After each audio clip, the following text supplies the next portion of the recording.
So we got this bad boy up on the lift, and one of the problems that we're having is starter issues. Now this is the old starter that was in this thing, and we're having a problem with this thing just zinging on the flywheel. You hear it just kind of catch and then and it would buzz off. Well, we're going from that old-fashioned OEM style starter to one of these. Now this is the entry-level Power Master. I've used these on a lot of our race car motors and stuff like that. They work pretty well. Now what's in this is just a factory like 1970 LS6 454. But what I want to show you guys is what you're looking at here. A lot of times they'll come with a shim kit. Here, let me show you what I'm talking about. They'll come with a little shim kit like what's in this. You'll get these little shims in here.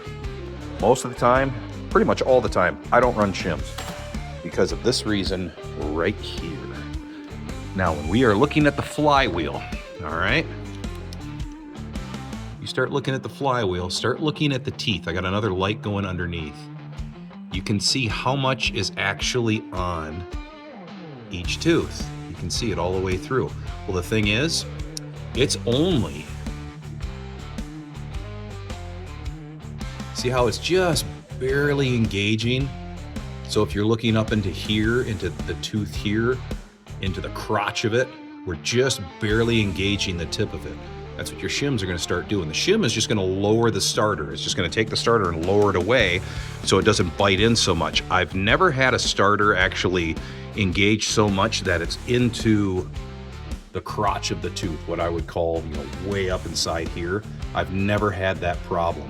But the problem I have had is when you start putting shims inside here, it pulls it so far away that for this gear to engage inside there, it just barely catches and it'll buzz itself right off. Need them, never use them.